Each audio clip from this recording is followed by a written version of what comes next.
నమస్తే, నేను ముఖేష్. గోకర్ణ గౌరవాన్వితులు, శాక్తేయ సహస్ర కిరణ బిరుదాంకితులు, శక్తిపీఠం వ్యవస్థాపకులు పూజ్యశ్రీ డాక్టర్ స్వామి శాంతానంద పురోహిత్ గారు మనతో పాటు ఉన్నారు. వారితో మాట్లాడే ప్రయత్నం చేద్దాం. గురువు గారు నమస్కారం. శ్రీమాత్రే నమః.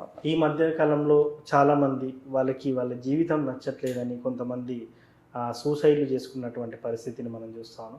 అదేవిధంగా కొంతమంది చెప్తూ ఉంటారు, నాకు ఈ జీవితం నచ్చట్లేదు, ఇంకా నాకు చావే శరణ్యం, నాకు ఈ విపరీతమైన సమస్యలు నన్ను వెంటాడుతూ ఉన్నాయి, విపరీతమైన బాధలు నన్ను బాధిస్తున్నాయని చెప్తూ ఉంటారు. మరి అలాంటి వారికి ఆధ్యాత్మికంగా మీరు ఏదైనా పరిష్కారం చెప్తారు? చాలా మంచి విషయం ప్రస్తావన చేశారు. మానవ జీవితమే ఉత్కృష్టమైనటువంటిది, అత్యంత సులువుగా దొరికినటువంటిది కాదు. ఇలాంటి సందర్భంలో వచ్చినటువంటి గొప్ప అవకాశాన్ని మనంతట మనమే చేజేతుల జార విరుచుకోవడం అనేది ఇది వివేకహీనమైనటువంటి చర్యగా మనం చెప్పవచ్చు. తర్వాత రెండవ విషయం ఏమిటి అంటే, చావు సమస్యకు పరిష్కారం కాదు. ఎప్పుడు ఏ స్థితిలో అయినా, ఎవరికైనా, ఏ సందర్భంలో అయినా, ఏ ప్రదేశంలోనైనా, ఏ వాతావరణంలోనైనా చావు అనేటటువంటిది సమస్యకు పరిష్కారం అనేటటువంటిది కాదు. ఎక్కడైతే సమస్య సృష్టింపబడిందో, సమస్య సృష్టింపబడిన ఆ క్షణమే ఆ సమస్యకు పరిష్కారము కూడా సృష్టింపబడి ఉంటుంది. కాబట్టి ఆ పరిష్కార మార్గాన్ని మనం వెతుక్కోవాలా. కాబట్టి చావు అనేటటువంటిది ఎప్పటికీ కూడా అది సరి అయినటువంటి నిర్ణయం కాదు, అది సమస్యకు పరిష్కారం అనేటటువంటిది అసలు కానే కాదు. మరి ఆధ్యాత్మికంగా ఇటువంటి ఆలోచనలు ఉన్న వాళ్లకు మీరేం సూచిస్తారు అనే ఒక మాట మీరు అన్నారు. ఇప్పుడు ఉన్నటువంటి మన వాంగ్మయంలో అలాంటి మానసిక స్థితి కలిగినటువంటి వాళ్ళు మానసికంగా పరిణతి చెందాలన్నా, ఆ మానసిక దౌర్బల్యము వాళ్ళ లోపల క్రమేపీ తగ్గిపోయి మనోధైర్యం కలిగి జీవితంలో ధైర్యంతో అడుగు ముందుకు వేసి సమస్యలను ఎదుర్కొనేటటువంటి మానసిక ధైర్యము వాళ్లకు కలగాలి అంటే గొప్పనైనటువంటి ఔషధము భగవద్గీత.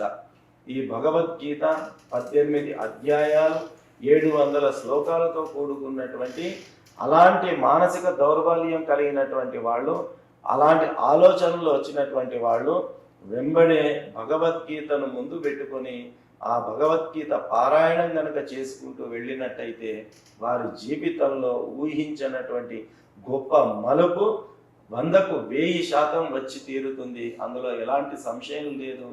మీలో ఏ సమస్య ఉత్పన్నమైనా ఆ సమస్యకు పరిష్కారము భగవద్గీతలో మనకు చెప్పడం జరిగింది. అట్లాగే అర్జునుడు కూడా ఆ కురుక్షేత్ర యుద్ధంలో ఎదుట నా తాత ఉన్నాడు, నా మామ ఉన్నాడు, నా పెదనాన్న ఉన్నాడు, నా చిన్ననాన్న ఉన్నాడు, నా సోదరులు ఉన్నారు, అందరూ నా వాళ్లే, నేను యుద్ధం చేయను అని చెప్పి ధనస్సు బాణాలను వదిలేసి ఆ నైరాశ్యంతో, మనలాగే నైరాశ్యంలో మునిగిపోయినటువంటి ఆ అర్జునుడికి ఆ నైరాశ్యం అనేటటువంటి అజ్ఞానాన్ని తొలగించి కర్తవ్య బోధను చేసి తన కర్తవ్యంలో ముందుకు వెళ్ళేటట్టు ఈ గీతా జ్ఞానోపదేశాన్ని ఆ కురుక్షేత్ర యుద్ధంలో శ్రీకృష్ణుడు చేశాడు. కేవలం అర్జునుడికి చేశాడా? కాదు, అర్జునుని మాధ్యమంగా చేసుకొని మనందరికీ చేసినటువంటి ఉపదేశం అది.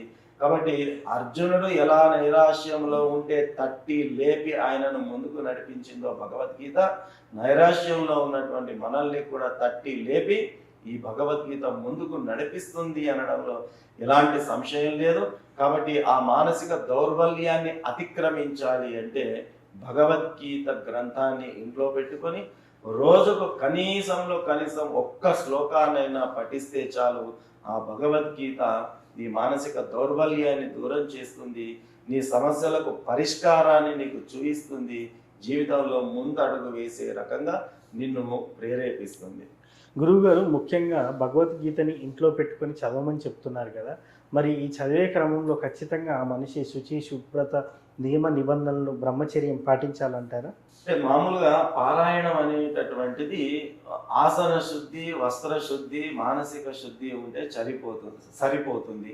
ప్రత్యేకించి నియమాలు విడిగా పాటించాల్సినటువంటి అవసరం లేదు. మామూలుగా కాళ్ళు చేతులు కడుక్కొని ఓ మంచి ఆసనం వేసుకొని నిర్మలమైనటువంటి మనస్సుతో ఆ స్తోత్ర పారాయణం చేస్తే సరిపోతుంది. ఇంతకు మించిన నియమాలు ఏమీ పాటించాల్సినటువంటి అవసరం లేదు. కాకపోతే మన ప్రయత్నం మనం చేస్తూ గురుముఖత ఆ యొక్క శ్లోకాలను నేర్చుకునేటటువంటి ప్రయత్నం చేసి, ఎందుకంటే అక్షర దోషాలు లేకుండా మనం పఠిస్తేనే దాని ఫలితం అనేటటువంటిది మనకు వస్తుంది. కాబట్టి కాస్త మనము దానికి అలవాటు అయ్యే వరకు, ఒక క్రమశిక్షణ అలవడే వరకు రోజు మనకు తోచినట్టు చదువుకుంటూ వెళ్ళినా పర్వాలేదు. కాలక్రమంలో ఒక గురువును ఆశ్రయించి ఆ శ్లోకాలను గురువు ద్వారా విని మనం పఠనం చేసి దాన్ని ఆచరణలోనికి తీసుకొస్తే మంచి ఫలితాన్ని మనం పొందే అవకాశం ఉంటుంది. సో ముఖ్యంగా ఇంట్లో పెట్టుకొని ఉంటే ఏం కాదంటారా? ఎలాంటి ఇబ్బంది లేదు. భగవద్గీత ఇంట్లో పెట్టుకుంటే సమస్య అని కాదు, ఇంట్లో పెట్టుకోకుంటే సమస్య. కాబట్టి అంటే చాలా మందికి అనుమానాలు ఉంటాయి కదా సార్. కాబట్టి అలాంటి సంశయం ఉండాల్సినటువంటి అవసరం లేదు.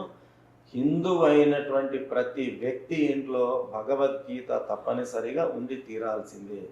సో ముఖ్యంగా చాలామంది నాకు చావే శరణ్యం అని అనుకునే వారికి ఒక చక్కటి పరిహారం అయితే చెప్పారు సార్. భగవద్గీతని ఇంతక్క రోజుకొకటి చదవండి అని చెప్పేసి. అలాంటి ఆలోచనలతో ఉన్నటువంటి వాళ్లకు నిస్సందేహంగా భగవద్గీత అనేది ఒక గొప్ప టానిక్.